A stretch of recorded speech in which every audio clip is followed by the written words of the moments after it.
O Repórter Setorial está de volta.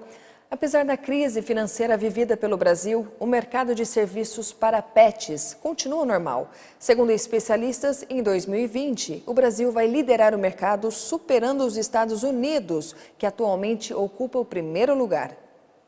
Empresas que oferecem serviços para pets inovam ao oferecer serviço de caminhada com os cães e até massagem. Com a vida agitada, os donos destes animais incluem no orçamento doméstico serviços que eram considerados supérfluos, como levar os bichinhos para um passeio. Em 2016, o mercado destinado aos bichinhos movimentou quase 19 bilhões de reais. No mesmo ano, o Brasil cresceu apenas 4,9%. Mesmo assim, foi o suficiente para que especialistas acreditem que em 2020 o setor brasileiro vai ser o maior do mundo, superando os Estados Unidos, que atualmente ocupa o primeiro lugar. O que impulsiona o investimento nos animais de estimação é a disposição dos donos em gastar e a grande quantidade de bichinhos que existem. No Brasil, existem 132 milhões de animais domésticos, só de gatos e cachorros, somam 80 milhões de animais. Apesar da crise financeira brasileira, o faturamento com serviços básicos, como banho e tosa, continuam normal e o crescimento da área continua a todo vapor. Apesar das expectativas de votação da reforma política, a falta de um acordo entre parlamentares fez com que a votação da PEC fosse mais uma vez adiada. Depois de mais uma tentativa de chegar a um consenso com relação à reforma política, os parlamentares não conseguiram qualquer solução para o assunto. Por isso, a PEC, que acaba com as coligações e cria uma cláusula de barreira para os partidos, foi adiada mais uma vez. Infelizmente, o caminho que nós estamos seguindo é para não decidir nada. Os partidos menores só acham bom os textos que agradam eles. Os maiores só acham bom também os que agradam. Cada partido está olhando para o seu umbigo e não vai sair reforma política nenhuma. Está muito claro, se essa Câmara não fizer qualquer gesto de reforma, o Supremo já sinalizou que vai proibir coligação. Conversamos e não há acordo. Não avançaremos na reforma. Lamentavelmente, que vai contra uma história da casa de fazer acordos e votar aquilo e não deixar para o judiciário decidir por nós. O outro ponto relacionado à reforma política, que também deve ser votado, é o Distritão, que é um sistema eleitoral para a eleição de deputados e vereadores, além da criação do fundo eleitoral para o financiamento de campanhas. Mesmo com a dificuldade de chegarem a um acordo, os deputados precisam votar as mudanças até o dia 7 de outubro para que já comecem a valer nas próximas eleições. Você tem 513 cabeças pensantes no Congresso, então é difícil você chegar ao consenso de uma matéria. Pode não ter unanimidade, mas a gente tem uma certa unidade e vamos colocar aquele que tiver a votação necessária será aprovado, se não tiver, vai ser rejeitado. Continuam as conversas, né? Há muitos pontos ainda que não são convergentes. Ainda precisa avançar para que se construa essa maioria qualificada para se aprovar uma PEC. Fique agora com o plantão da redação. Olá! Abrem hoje as inscrições para os cursos gratuitos na Escola de Aeronáutica de Taubaté. Ao todo, são 81 vagas em 3 modalidades diferentes. A taxa de inscrição para o processo seletivo é de R$ 35. As provas serão realizadas no dia 29 de outubro e os interessados têm até o dia 11 de outubro para se inscrever exclusivamente pelo site www.taubaté.sp.gov.br/ENCA. O Santuário Nacional de Aparecida terá o policiamento reforçado na festa de 300 anos. A expectativa é que entre os meses de setembro a dezembro a cidade receba cerca de 3,5 milhões de visitantes. Acompanhe agora como fica o tempo em algumas cidades aqui da nossa região. Em Caçapava, a mínima será de 12 e a máxima de 30. Em Guaratinguetá, mínima 11, máxima 30. São Sebastião, mínima 17, máxima 29. Em São Paulo, a mínima será de 14 e a máxima de 29 graus. Fique agora com a última parte da entrevista de hoje.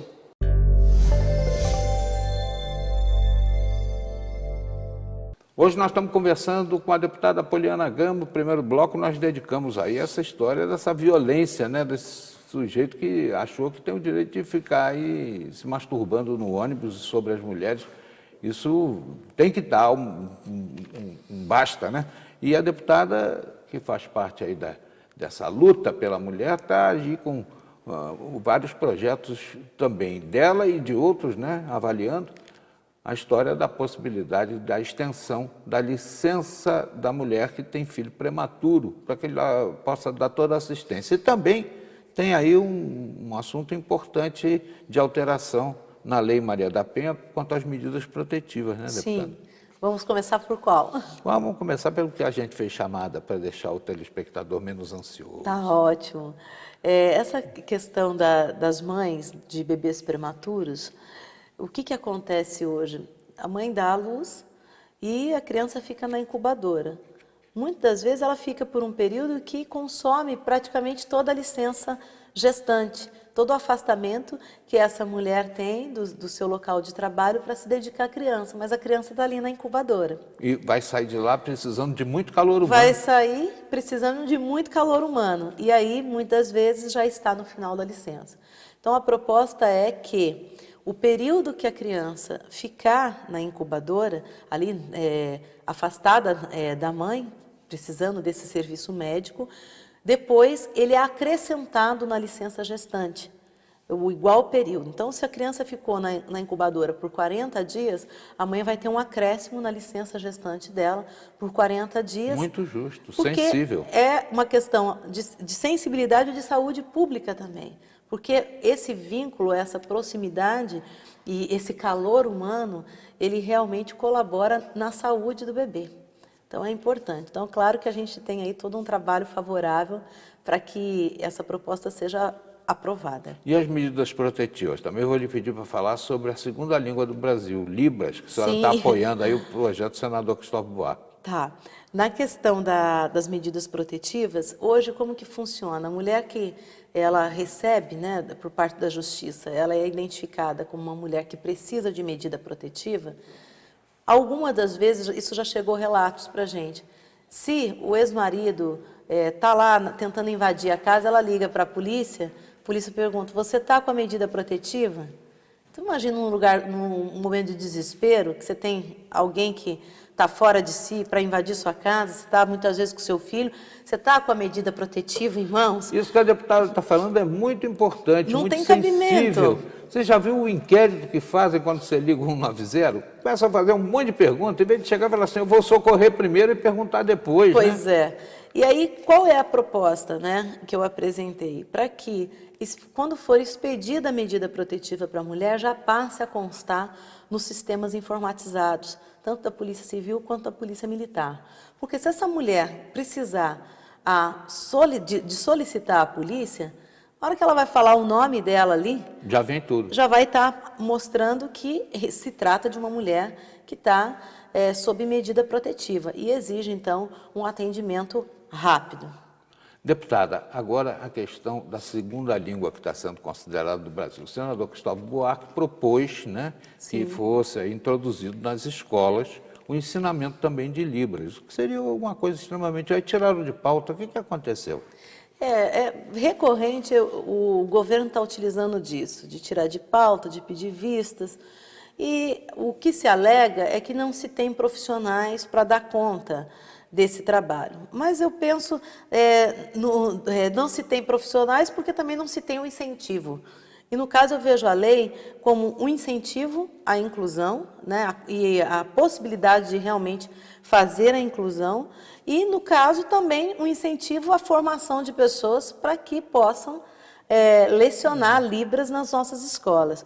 Nós temos uma população considerável no país, então mais de 9 milhões de surdos, e com a perda severa a gente tem aí 2 milhões, sendo que metade são jovens em idade escolar.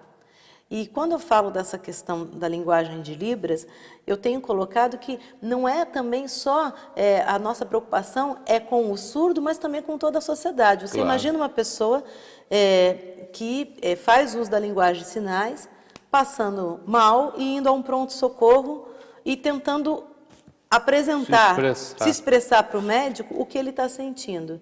Então, se toda a sociedade, todos nós tivermos acesso ao mínimo do que significa, né, alguns sinais, até para a nossa sobrevivência e o nosso diálogo, o nosso aprimoramento, por que não?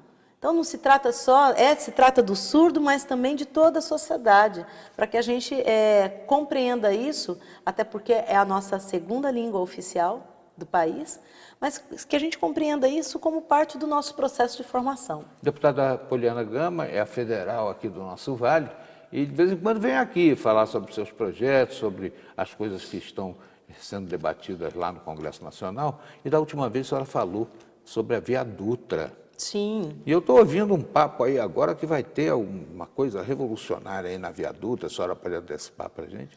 Olha, eu realmente espero que tenha, porque a Dutra, a gente teve um aumento do pedágio, inclusive eu estou questionando essa questão da base de cálculo, até porque, principalmente aqui na nossa região do Vale, exceto São José dos Campos, mas que teve ações próprias do município para conseguir melhorar as suas alças de acesso, as suas paralelas, mas a nossa região aqui do Vale, de Taubaté até o Vale Histórico, a gente tem ainda muitas carências ao longo da rodovia, principalmente nas questões de acessos, nas questões de viadutos.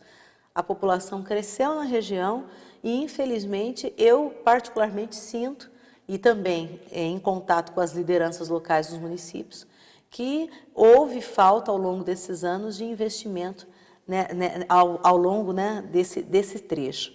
E a gente tem cobrando. Ver o que a deputada vai poder fazer também para melhorar. Outro dia eu precisei do reboque da Via Dutra. Levei quase 1 hora esperando, com os carros tirando fino de mim. E isso porque, né, aumentou o pedágio. Pois é. Isso aí eu também estou aqui tranquilo para falar, porque outro dia trouxemos a Via Dutra aqui e falamos bem do consórcio, mas eu precisei e em causa própria estou revelando aqui. Foi complicado a gente o reboque. Identifica medidas positivas. Diminuiu acidentes ao longo dos anos na rodovia? A gente identifica que diminuiu. Tem projetos interessantes, até desenvolvidos em parcerias com as escolas públicas. É positivo, nós identificamos isso, ótimo. Mas, por outro lado, tem que cumprir o dever de casa também, que é melhorar principalmente a rodovia, né, em si, para quem faz uso dela. Mas, porém, todavia, contudo. Obrigado, deputada Poliana Gama. Eu espero que volte mais vezes, trazendo boas notícias para nós, tanto dos seus projetos quanto aqueles que a deputada apoia. Obrigado. Nesta edição você viu como os remédios naturais e alopáticos podem prejudicar a saúde quando são usados sem orientação médica. Milhões de crianças brasileiras estão fora da escola e a taxa de mortalidade infantil em nosso país só perde para a Nigéria. Facebook anunciou a construção de centro de capacitação em tecnologia e gestão para pessoas de baixa renda. Estes são alguns dos destaques mais importantes desta edição. Você pode rever todas as nossas reportagens em nosso portal, repórtersetorial.com. Acesse, compartilhe. Visite também nossa página no Facebook, Instagram e o nosso canal no YouTube. Temos um encontro marcado de segunda a sexta ao meio-dia e aos sábados e domingos às 11 da noite. E lembre-se, a boa notícia é, quando Jesus voltar, todo olho verá. Até a próxima. Tchau.